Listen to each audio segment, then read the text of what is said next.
All right.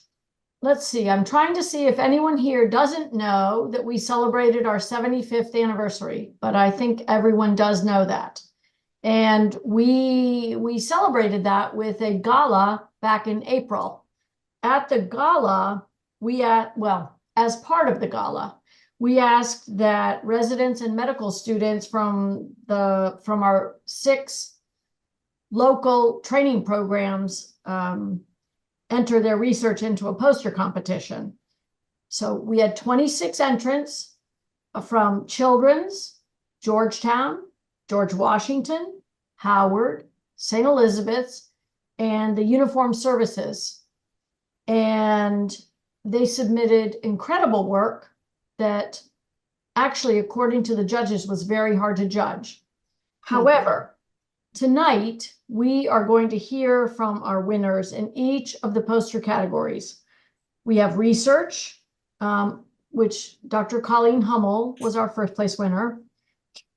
Case reports, Dr. Usman Bakshi, and public health with Anli.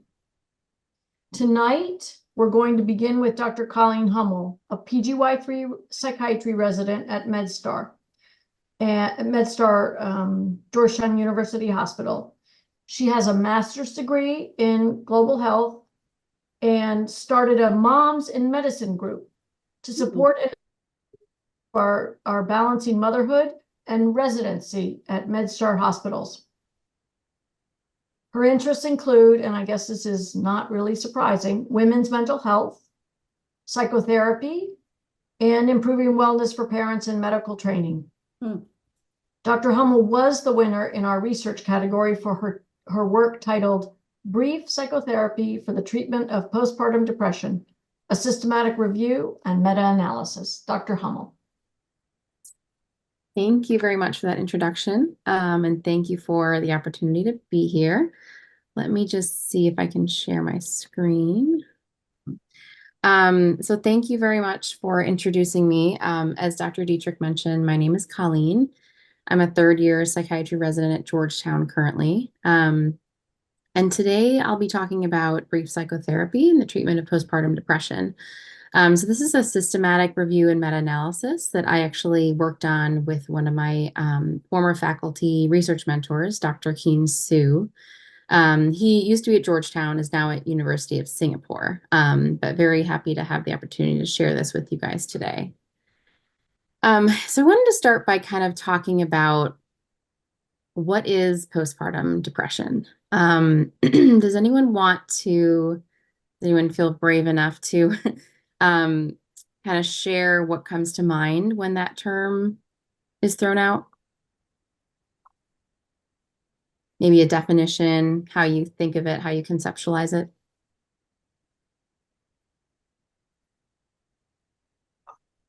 Aren't we taught that it's just depression secondary to the, collapse of estrogen and progesterone?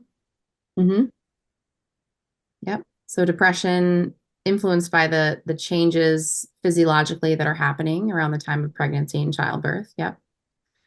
Anyone else have different phrase or definition that comes to mind? I might think of the word perinatal mood and anxiety because it occur anytime during pregnancy as well as a significant period postpartum too. Right, right. Yeah. So I threw up this little comic here because while, you might laugh, you might not think it's funny, I think it really does capture kind of everything psychologically that's going on at this time in a woman's life. It's a huge time of change, from a biologic level to a social level, emotional level, really a big time of transition. And I wanted to start by talking about the definition, and thank you for mentioning the term perinatal, because I think there are sort of different conceptualizations of this. So if you look at the DSM-5, it's basically classified as MDD with peripartum onset, and that can mean starting anywhere from during pregnancy, symptoms starting during pregnancy to up to 4 weeks postpartum, as per the DSM. But in the real world, many clinicians expand that 4 weeks to being about 1 year postpartum, and even many others will extend that even beyond that period, just kind of recognizing that these stressors, these influences are still kind of going on for people at that time. We have moved to more of using the term perinatal because it recognizes that these symptoms, like up to, I think, 50% of symptoms in depressive episodes that occur postpartum, those symptoms actually start during pregnancy. We know that now. It's a very high percentage that occurs that way. So that the use of the perinatal term is becoming more common now, and because it just is more broadly inclusive of basically that fact. We know that this untreated illness has significant consequences, not just for mom, but for baby, for the partner, higher likelihood of partner mental illness. It can cause family strain and long-term mental health outcomes for children. If there's anything that I want anyone to take away from this talk today, it's that the health of the mother impacts so much more than just the mom. We see this in so many fields in addition to mental health. And that definitely will be a sort of a through line throughout this presentation today. So what are the symptoms of postpartum depression? It can look like typical depression. It can hit all those marks. It can also present in some unique ways in terms of patients may have increased guilt around being a bad mother or not a good enough mother. Patients can have sort of like decreased interest or difficulty bonding with the baby. They can have a lot of anxiety, very common for anxiety to show up along with postpartum depression. A lot of intrusive thoughts, concerns about the safety of the baby, crying spells, that kind of thing.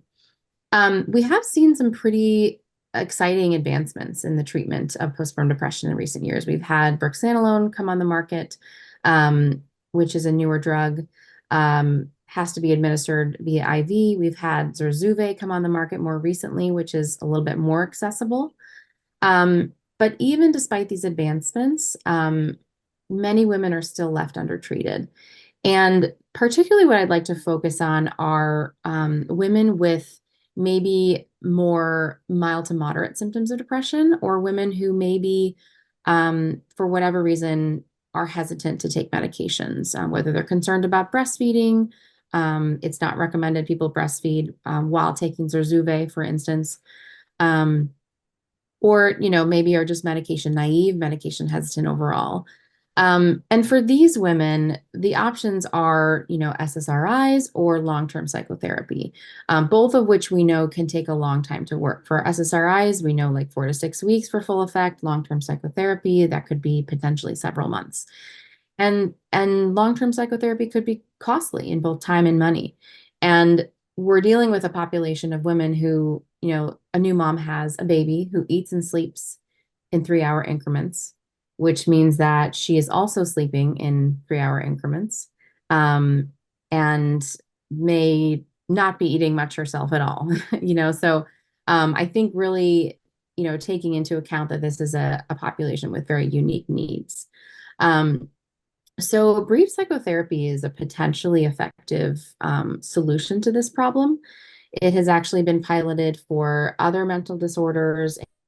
In adolescents, it was used as brief interventions during the COVID-19 pandemic when demand for mental health providers was so high. And it has been piloted in treating postpartum depression as well. So really the objective of this study was to look at, okay, what evidence is out there for use of brief psychotherapy in treating postpartum depression, and how effective is it really? So our study design, as I mentioned, was a systematic review meta-analysis. We searched Embase, PubMed, and PsycInfo using keywords and mesh terms related to brief psychotherapy for postpartum depression. To be included in the study, studies had to be in the English language, have brief psychotherapy as the intervention arm. Some studies also had control arms. We'll talk about that a little bit later. The psychotherapy intervention had to be 8 sessions or fewer, and that's sort of how we chose to define brief. There had to be some sort of objective assessment of the intervention, reported as mean with standard deviation, so that we could sort of compare it to other studies. And they had to be peer-reviewed journal articles or unpublished theses. So our primary outcome was the change in symptoms from before the intervention to after the intervention. And this was measured by standardized mean change score with change score standardization. So that is a very long term. I'm just going to say standardized mean change from now on. But basically, this is a metric that is often used. It's basically a summary statistic. It's often used when multiple studies measure the same outcome, but in different ways. So for instance, using different scales. And that applies to our study because many of the studies used different scales to measure depressive symptoms. And so what you'll see later is we actually grouped we grouped separate meta-analyses based on the type of measurement scale used in each study. And I'll elaborate on that further. So then we had the pooled standardized mean change, which was estimated by a random effects model, which accounted for both within group variability and between study heterogeneity, also measured by the Cochrane's Q and the I-squared index. We also looked at publication bias. This was done through funnel plots and looking at asymmetry, as well as the Beck's rank correlation test for funnel plot asymmetry. And then we went a step further and we actually did meta-regression analyses on the studies that showed between study heterogeneity. So on those meta-analyses that showed some heterogeneity between the studies, we took it a step further and we did a meta-regression analysis, looking specifically at several variables to see if that heterogeneity resolved when sort of taking those variables into account. And the variables that we looked at were session number, whether it was group versus individual therapy, and then the timing of therapy onset, whether it started basically before birth or after. So we started, after our initial search, we had 144 studies. That then was narrowed down to a final sample of 14, based on basically filtering out studies that didn't meet inclusion criteria and also studies that didn't have complete data for our analysis. The modality of psychotherapy varied. So we had anywhere from studies that used versions of interpersonal psychotherapy, versions of CBT, and then there was some actually psychoeducation on motherhood and sort of like beliefs around motherhood. And then there were some studies that actually used psychotherapy focused specifically on the mother-infant dyad. And this was very interesting. So a lot of variation in modality. Locations of where the intervention took place also varied. So some actually interventions met patients at their OB clinic visits or their follow-up visits. Others actually went into patients' homes. The number of sessions, as I mentioned, was anywhere from 1 to 8. Timing of onset, so half of the interventions started before birth and the other half started after birth. 5 of them were group therapy and 9 were individual therapy. 11 studies actually had control arms. So there are RCTs with control arms and 3 of them did not. And then the assessment tools were the Beck Depression Inventory, Edinburgh Postnatal Depression Scale. That's a scale commonly used to measure symptoms in postpartum depression. Hamilton Depressive Rating Scale, PHQ-9, and then a couple scales for secondary measures for anxiety as well. So our first meta-analysis grouping was for studies that use the Beck Depression Inventory as their sort of measure of symptoms. And what we saw, there were 5 studies included in this meta-analysis. And what we saw was that symptoms actually significantly decreased after the psychotherapy intervention. You have the standardized mean change score of -2.6 over here down on the right under the in the red circle. And that negative value indicates that the symptoms decreased over time with a p-value that did show significance. There was significant between study heterogeneity. And when we did the meta regression analysis, we found that actually session number was the main contributor to that heterogeneity. So I thought that was interesting. There was one outlier present in this sample. We chose to keep it in just for robustness of the analysis. And we used forest plots like this one shown to sort of visualize the results. So just assessing for publication bias in this grouping, as I mentioned, we used funnel plots, which basically are used to kind of look at asymmetry. And funnel plot asymmetry can be caused by many things, one of which is heterogeneity. So given that this sample did show between study heterogeneity, we would already expect it to look a little bit asymmetric. So as you can see, it's not perfectly symmetric, which we would expect, but actually Beck's rank correlation test did not find any publication bias that was significant in this sample. So next we have our meta-analysis for studies that use the Edinburgh postnatal depression scale. This one was a little bit more robust. It had more studies in it than the last one. And again, we found that symptoms significantly decreased after the psychotherapy intervention. As you can see down here on the right in the red circle, we had a standardized mean change of -2.5 with a p-value that did show significance. Again, there was significant between study heterogeneity. However, this one did not resolve with the meta-regression analysis. So basically, that just means of the variables that we looked for that resolution, it wasn't among those variables. So it might have been something that we weren't measuring for. And again, there was one outlier present here, and we chose consistently to keep the outliers in for sort of to keep the analysis as robust as possible. When looking for publication bias, again, this funnel plot is a little bit asymmetric, which shows us that there might be some publication bias going on. Again, we would expect that from the heterogeneity, but in this one, Beck's rank correlation did show significant publication bias.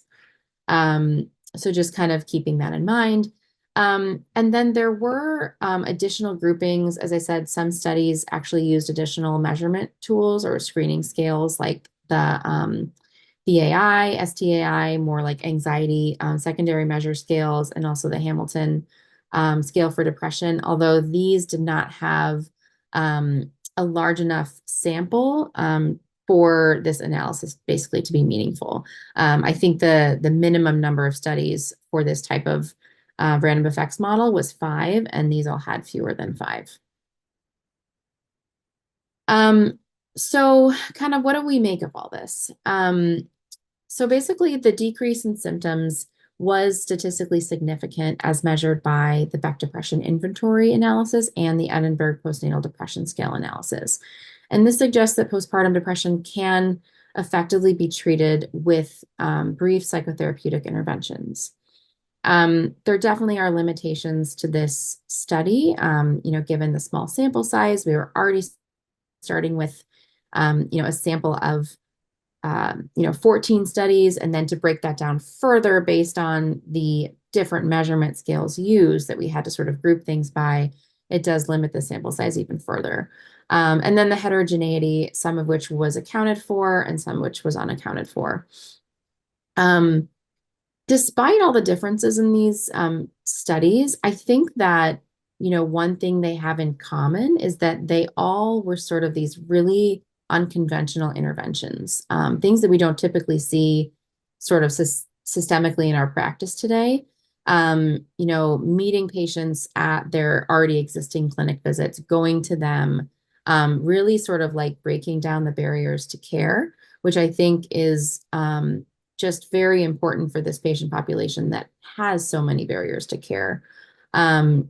And so I think what these interventions emphasize are accessibility and support and psychoeducation were sort of the common themes in all of these interventions. But I do think further research is needed to kind of identify what characteristics are specifically relevant and going to be most effective. So what about these characteristics? What type of psychotherapy? Was it the mother-infant dyads? Was it the fact that they went to patients' homes? Was it group versus individual? things that we sort of weren't able to sort of account for in this study. So definitely further research into that is needed. So just to kind of wrap up, I think that, while this is limited in scope, I think brief psychotherapy interventions can potentially be effective and potentially are an underutilized treatment for postpartum depression. I think that mothers' unique needs may require that we take some sort of unconventional approaches to the way we're delivering care. But improving accessibility of treatment for this illness is crucial. As I mentioned in the beginning, the impact really does extend beyond mothers to their families and society as a whole. So, we always like to end with sort of, okay, how can we apply this to our clinical practice?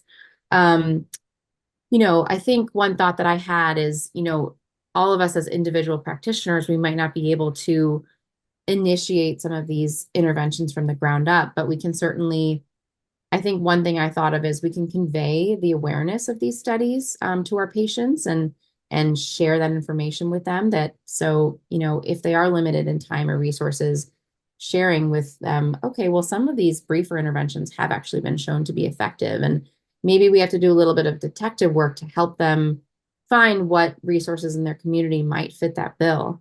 And also, I think potentially considering, enrolling our patients in one of these services if we can find them, maybe while starting an SSRI or another treatment that's going to take a little bit longer to work. But I would love to hear from anyone else if they have thoughts about how this kind of would shape your practice or just your approach to, a postpartum patient. And that's it. Just wanted to say thank you. Thanks for having me, and thank you to all of my collaborators on this study. Thank you so much, Dr. Huml. This was really, really great and really important, given that mothers and fathers, but mothers tend to be the primary caregivers for now, and they're critical to the well-being of any child. I would ask, before we move on to Dr. Bakshi, that any questions be placed in our chat box, so that at the end we can have all questions for our presenters. I'm going to ask Dr. Olele to introduce Dr. Bakshi. Dr. Olele. Hey, good evening, everyone. It's my pleasure to introduce Dr. Usman Bakshi. He's a recent MD graduate from the American College of Antigua. He loves to cook, play sports, and travel. He's very passionate about sharing and advancing his medical knowledge and taking a patient-centered approach to clinical care. So for today, he's going to enlighten us and educate us on a great topic he did his research on. It's pseudo-wellness syndrome and substance use, a scoping review. So let's give him a warm welcome, everybody. Thank you. Thank you so much for that introduction. And I'm honestly super grateful to be here and just to have this opportunity. Like it says, I love sharing education and advancing medicine and psychiatry specifically. So it's truly an honor to be here and be able to present this research with you guys. So I'm going to share my screen here.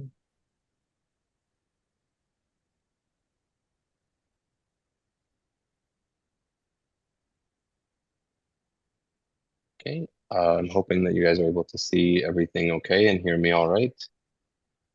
So the topic of my research project and presentation here today is pseudo-wellness syndrome. Not a very commonly heard of syndrome from my understanding, as it wasn't heard to me before I actually came across this research project idea. Does anybody have any clue about pseudo-wellness syndrome, maybe what it is, or Wellens syndrome as well?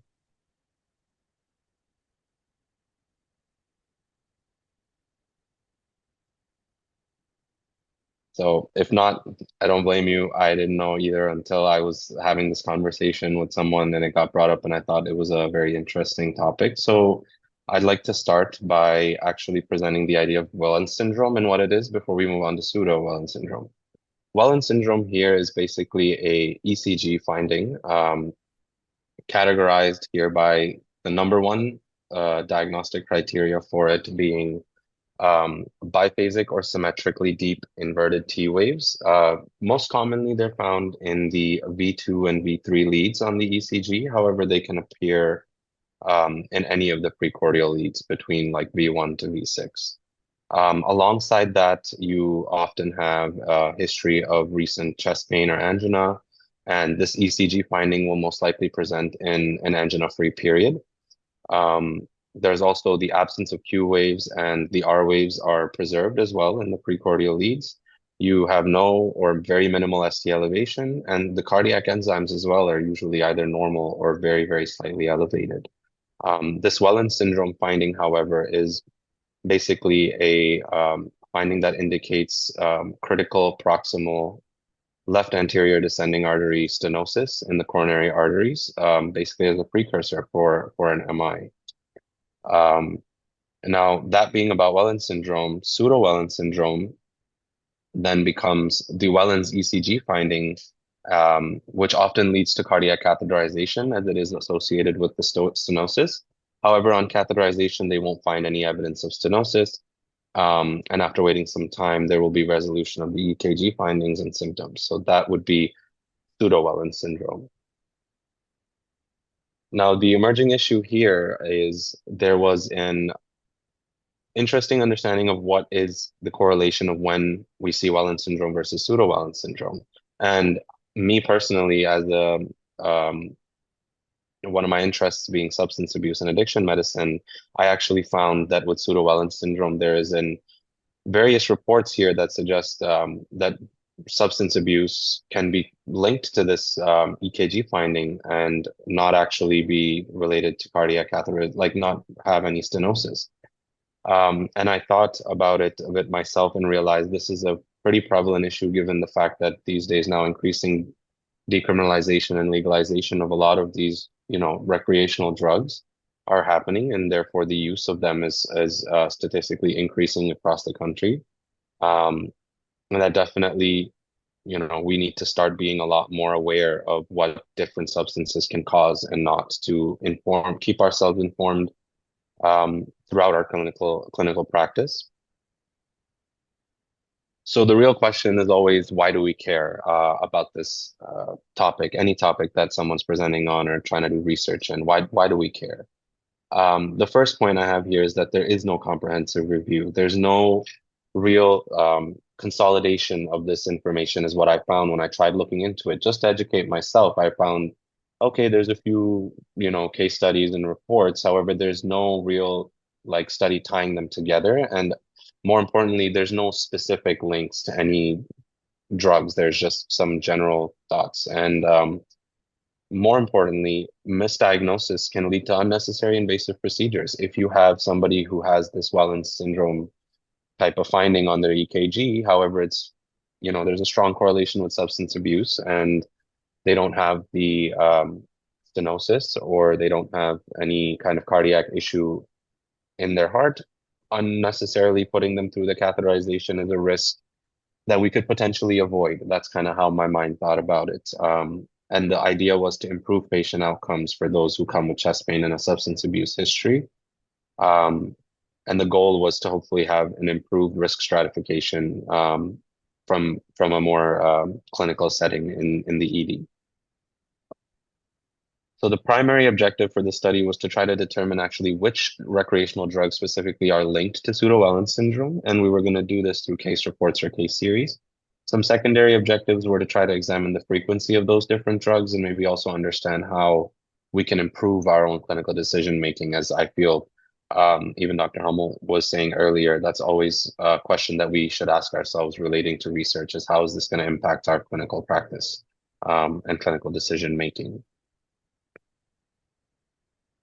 So the way that we went about this was to do a PubMed and Google Scholars search, which led us to get a total of 67 articles. After title and abstract screening and removing of duplicates, we were able to whittle it down to 12 articles that were fully selected for reading. One was not found, therefore we had 11 cases in the end. The inclusion-exclusion criteria there being that pseudovalent syndrome needed to be as a clear diagnosis, and there had to be some either reported use of a substance from the patient or a UDS confirming it. So the overview for the cases, there were 11 cases. They ranged between the years of 2006 all the way up to now, recently 2023. The participants' ages in the cases, the patients' ages range all the way from their 20s to the 60s, with 10 being males and 1 female.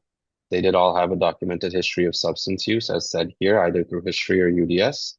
And out of the 11 cases, actually 9 of them were confirmed by drug screens. Now, the substances that were used most commonly, as you can see here, were marijuana, which showed up in 6 of the cases, and cocaine, which showed up in 5 of the cases. There was 1 case that had a PCP use, 2 with opiates, 1 of which was IV use, and 1 with methamphetamine.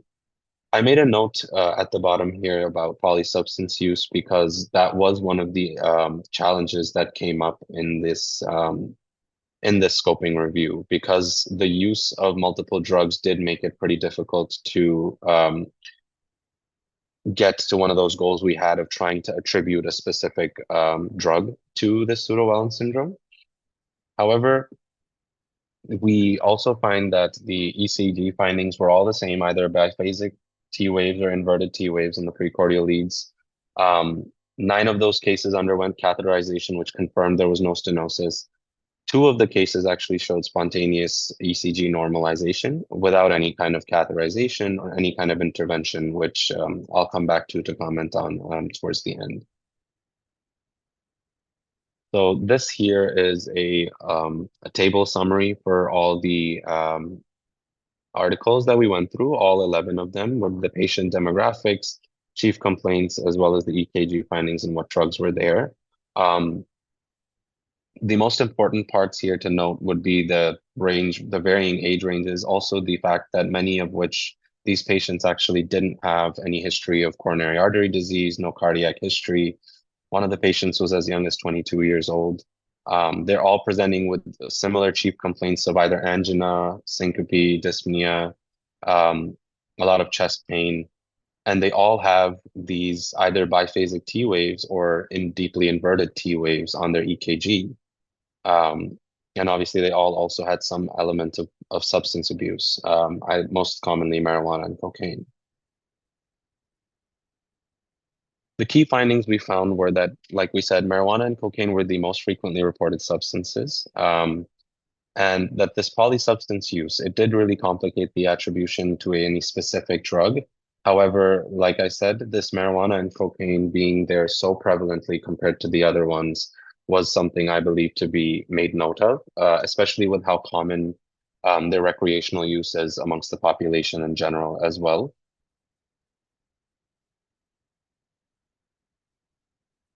The conclusion for this study was actually that marijuana and cocaine were the most prevalent. However, unfortunately, many of these cases involved polysubstance use, some mixing the marijuana or cocaine, some with the opiates as well. So it was really difficult to kind of pinpoint any specific single drug.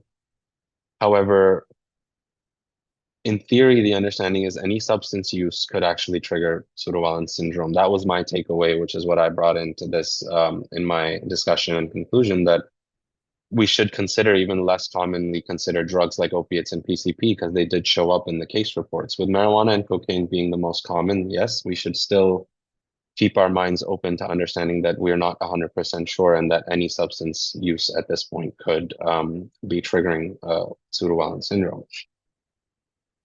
The opportunities for further research is actually the main goal here for what I believed was the goal for this scoping review. I believe this is showing that there's a pretty big gap in our understanding of pseudovalent syndrome and its association with substance use and further other causes. I think it deserves a much deeper look. I think we need to explore the role of both polysubstance use and try to see if we can confirm specific drug relations between specific drugs and pseudo-Wellen syndrome. And hopefully the ultimate goal would be to develop some kind of substance-specific guideline, because I think it's super important to know when you're seeing a patient, what kind of things are you keeping on your differentials? When you have a younger patient or a middle-aged patient and they don't have any kind of cardiac risk factors, but they're presenting with some kind of chest pain, and then you see this Wellen syndrome finding, keep the risk stratification in mind that they don't have any cardiac history. And if they do also have substance use as a part of their history, then consider pseudo-Wellen syndrome as a differential, because if we can work up to the substance-specific guidelines, it could greatly help us not having to put patients through unnecessary procedures, cardiac catheterization as such, for example. These are all invasive procedures. They have their own risks, and trying to minimize risks to our patients is, I think, ultimately our goal as practicing physicians within any field, to be honest. So that was kind of the ultimate goal that I think was there for the study. These are a list of the references, and thank you guys for listening. I wanted to give thanks again for you guys for having me, and also a big thank you to everybody who worked with me on this poster. Thank you so much, Dr. Bakshi. This was wonderful. This was really terrific. You don't need to thank us for listening. This was great. I'm going to go ahead and turn it over to Dr. Siddiqui. Hi, good evening. I'd like to introduce our third speaker, An Lee, who is a second-year medical student at George Washington University School of Medicine and Health Sciences. And he graduated from Washington University in St. Louis with a degree in computer science. And he comes from a background of software engineering, so a very well-rounded individual. I'm going to hand over to you, An. Oh, yes, thank you for the introduction, Dr. Siddiqui. I'm excited to be here. So let me just share my screen and see if this works out. As Dr. Siddiqui said, my name is An. I'm from George Washington University School of Medicine. And tonight I'd like to discuss with you about exploring the association between depression severity and outdoor exposure. Now, really quickly, I'd like to ask everyone, how often would you say, or how many people make it a point to kind of go outside on the weekends when their time off? So As much as possible. seems like a decent amount, and all of you are better than me. I am one of the type of people who just sits at home and prefer to, be in my comfort. So this is kind of what guided my study here. So for today, I'd like to talk about an overview of depression, relevance to outdoor exposure, and then looking at the study I performed with my colleague, looking at methods, results, limitations, and potential implications for clinical practice. So depression is quite well known, and it's actually a leading cause of disability worldwide. So according to the Global Burden of Disease from 2019, it's been a top 20 leading cause of disability, and actually increasing from the 1990. So in 1990, it was number 19 on leading causes and has only gained traction to becoming number 13 in 2019. So as a major disability causing diagnosis, there are a lot of major ways to prevent and mitigate depression. So medication and therapy are those mainstays in depression management, using cognitive behavior therapy and antidepressants are kind of that first line treatment. However, there's been a growing and a large body of literature on general outdoor exposure and mental health benefits. And they've observed with increasing outdoor exposure, generally, there's a significant decrease in stress, anxiety, and depression. And so something I want to look at, considering that I don't get outside enough outside of work and school, is that how does time spent outdoors when outside of work specifically to affect depression severity? So for the methods of the study, me and my colleague and I, we took a national survey, the National Health and Nutrition Examination Survey, and looked at the data from 2017 to March 2020. And looking at the survey, this is a nationally administered survey, and it tracks many variables. So the variables we looked at were the time spent outdoors on non-work days from 9 to 5, and that's measured in minutes. And then we looked at the depression severity measured by PHQ-9 scores. So in the NHANES survey, there's not actually a PHQ-9 survey exactly, but they do have all the specific variables required to add up the scores to the PHQ-9. And so anything above a grade of 5 on the PHQ-9 was classified as depression. Some of the confounding variables we looked at and accounted for were age, sex, race, ethnicity, education, smoking, and occupation. And for statistical analysis, we performed regression models, both a linear and logistic one, to examine that relationship. And specifically, the PHQ-9 scores were transformed using a natural log to meet that assumption linearity. So for the results, we had around 2,700 individuals who were eligible for analysis. And as you can see, there was a general diversity in ethnicity, education level, and occupation. However, you might note that the ethnicity itself, the ethnicity diversity, is not representative of the United States. So that's something to consider. However, it is still a general and diverse cohort. And for the analysis, one can appreciate that there is a statistically significant negative correlation between depression severity and outdoor exposure. Now, that's generally saying that higher outdoors exposure was associated with lower depression scores.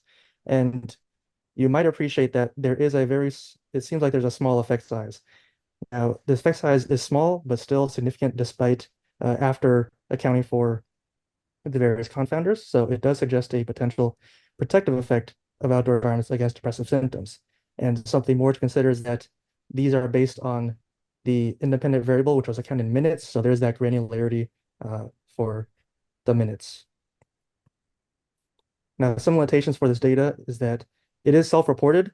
So there's potential for recall bias, especially on a large scale like this for the NHANES. The specific variable for time spent outdoors was tracked on a 30-day recall. So trying to remember 30 days past and seeing how much time you spent outside of work is quite difficult. So that's particularly subject to that. And then another thing we were not able to consider was the quality of outdoor environments. Now, that's considering potentially air pollution, greenery, urban versus rural areas. And there has been several studies looking at these factors, and they do have impacts on depressive symptoms. This is also subject to reverse causality. It is a correlative study rather than a randomized control trial controlling for variables. So it is unclear whether that outdoor exposure has an effect on depression severity or perhaps the other way around. Perhaps someone is more depressed and instead they're choosing not to go outside. And then lastly, we wanted to consider social interactions, but we weren't able to because this wasn't accounted in this survey. So there have been studies in the past looking that social interactions have a significant impact on depressive symptoms and mental health outcomes. So some implications for this. So currently guidelines from the American College of Physicians recommend for cognitive behavioral therapy and / or antidepressants, depending on your severity of depression. And something I want to consider is that these non-pharmacological treatments that are easier to access may be beneficial to using in a patient treatment protocol. So this outdoor activity may be a possible adjunct that's really accessible and it's at low cost, not too hard to add onto a patient's treatment plan. And then the initiatives for public health policies, knowing this evidence, it can provide evidence for these initiatives to improve access to green outdoor spaces and potentially improve mental health outcomes on a population and community level.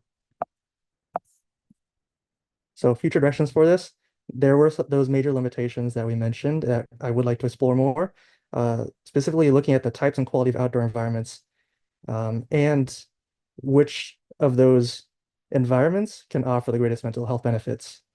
And secondly, there is potential to explore a role of socialization during outdoor activities. Perhaps if you go outside by yourself or with with friends or family and other people, there may be a compounding or additive effect on your mental health outcomes in depression.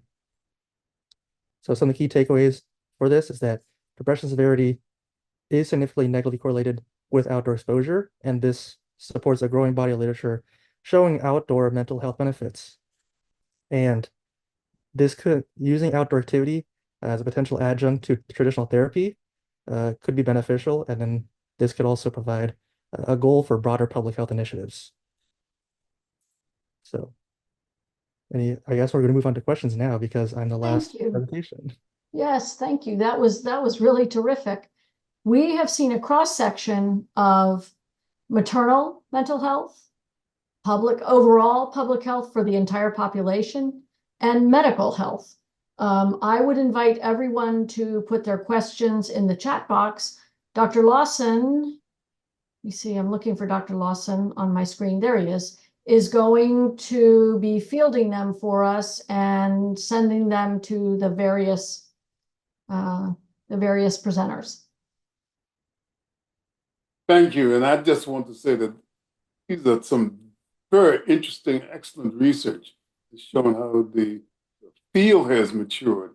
Begin to go into areas that traditionally psychiatry had not gone into. One of the first questions already very interesting. Dr. Huml, if you ran the world, is there anything that you would include in insurance requirements? For Dr. Huml, right? Right. Can you can you clarify what you mean by insurance requirements? I'm not sure what I presume that they are referring to the fact that many of us often have to deal with the problem that we can't provide the kind of treatments that we have because of restrictions in terms of coverage. Yeah, yeah. I think that, well, I would not want the job of running the world, first of all, but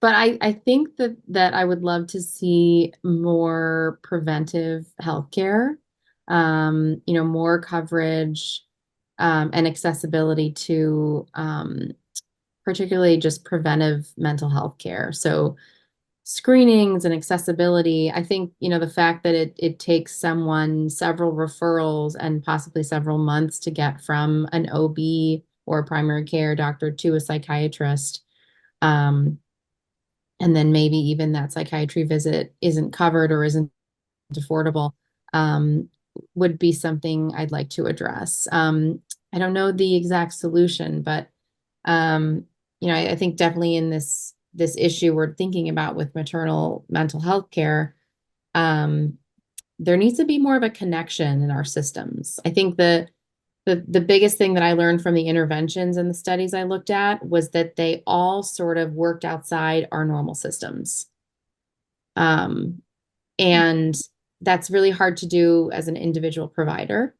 Maybe easier to do when you have funding for a research study. So yeah, I think more of an interconnectedness of our specialties to allow that accessibility. Similar question to Mr. Lee. I think Dr. Hummel has shared a lot of opinions that kind of match mine.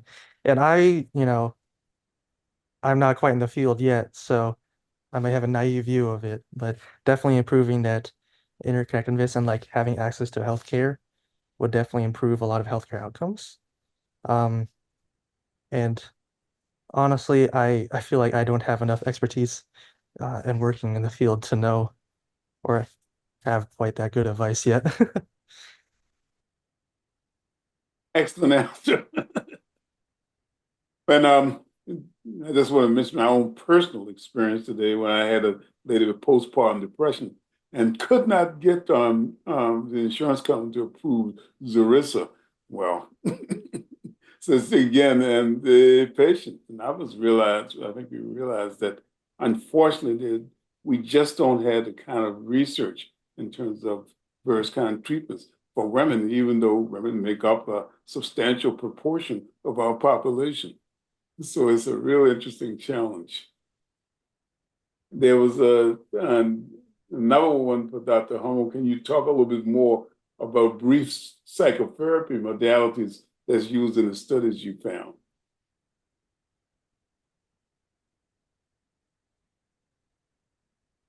Yes, I can. And if I had more time, or if I were to do this presentation over, I'd probably lean more into those specific studies because they're very interesting. So they ranged from, some of them were interpersonal psychotherapy focused, which came from a place of really focusing on the fact that this is a huge transition in identity and social connectedness for a person. So focusing on sort of how are their relationships changing? What is that going to mean? I think that was the justification behind the interpersonal psychotherapy. And then a lot of them included a lot of psychoeducation.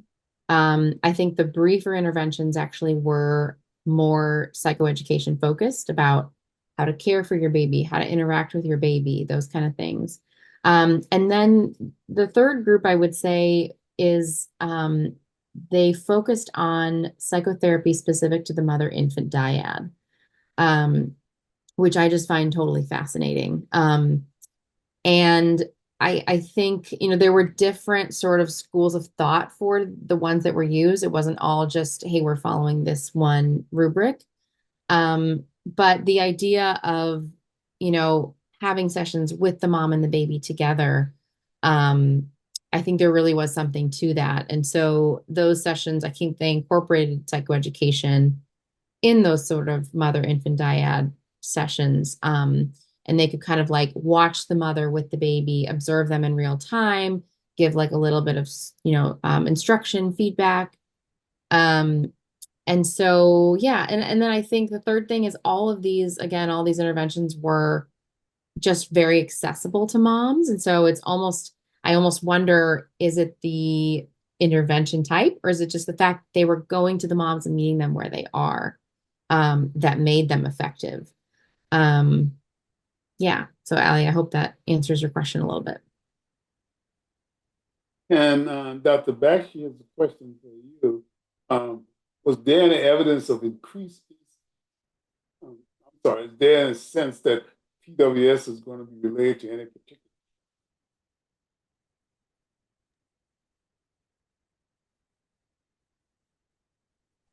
Yeah, so sorry. So I actually believe in the work that I saw marijuana and cocaine were most common. So it would be my sense at the moment that that is the one that are the most like the particular drugs. However, the cases that we came across in the scoping review did show even a case with PCP and a case with opiates. So I do think like we don't know enough yet to have any like particular pinpoint. However, in my own head, the best case would be to be made for cocaine, especially because we do know that it has the vasoconstrictive effects and it does have a correlation with cardiac complications. So I would definitely think that that would be the front runner for what would be most common. And I don't think it was a coincidence, even within the scoping review, for it to be showing up as in the top two most common. And Mr. Lee, popular. So there may be there may be possible reverse causality. If this was the case, can social engagement help with motivating depressed persons to go outdoors? Both would improve depression. What are your thoughts in terms of interplay of social and outdoor exposure? So thank you, Dr. Siddiqui. That's a great question. And I think that's a big question to ask because I feel like it is particularly pertinent in, I guess, current times. As things get more and more digital, people are becoming less and less I guess you could say willing to go outside. They have everything they need at their fingertips. And I think there is a large interplay between being able to go outside and socialize and also improving those mental health outcomes. I know, just on a personal scale, if you're talking to people, I guess, um, in the younger generation, a lot of them will prefer to, stay inside, not really go, uh, I guess, go out, try new things because they can just stay and have that instant gratification on their phones and on the computers and whatnot. And so I and I think this even applies to like older generations. This, the pervasiveness of social media does apply to these older generations as well. And I think it's important to kind of screen if people are able to kind of get that social interaction they're looking for, you know, in that digital space rather than finding out, going to community and getting that connection there. Just had the patient who's a video game addict. And just what are your thoughts about how does video games play in Yeah. terms of this in sexual engagement? Mhm. Any thoughts about that? Sorry, I cut off a little bit. So you're asking about using video games as social engagement? No, are video games working against social engagement, as some have stated? I so video games themselves, they do provide some sort of community engagement. I think in the younger generations, there are people, they go online to play with their friends, uh, and whatnot. But I think it kind of restricts what you're capable of and like how you're able to connect with other people. I think this is something that I feel like I've noticed as well with like online interviews back in the day, is that you don't really get that personal connection and that closeness with your interpersonal relationships if you're staying online. But that might be a personal opinion on that. Dr. Huml, what are your thoughts about peer support groups? Yeah, I think they're effective. They're huge. Definitely almost half of the interventions that we looked at were group-based. And so I think that having peer support is a huge part of kind of like that healing process and recovery. So I think definitely because that might be sort of an easy thing to find for patients that maybe, isn't necessarily brief, but could be something easy for them to jump into and start right away. So I think it's definitely another layer that we can kind of add to our toolbox of sort of recommendations to give patients in this phase. And Dr. Bakshi, what's your sense that PWS is going to be related to a specific drug?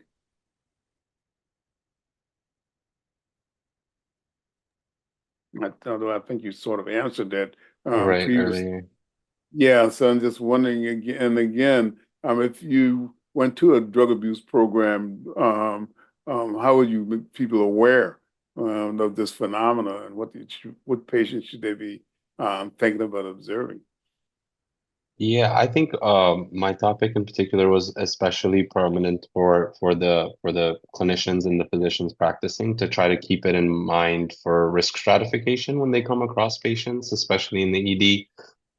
Just to keep it in mind when they come across a younger patient, no, not too much of a cardiac history, but they are presenting with some kind of like chest pain, maybe some concerning EKG findings.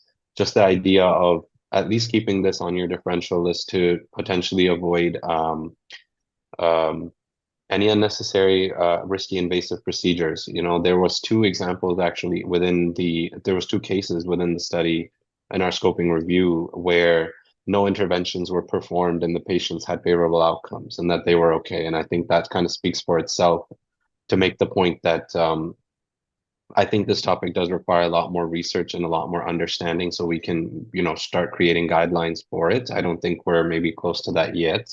I just foresee the ability to distinguish between the two and, hopefully put less patients on the cath table if they don't need to be there.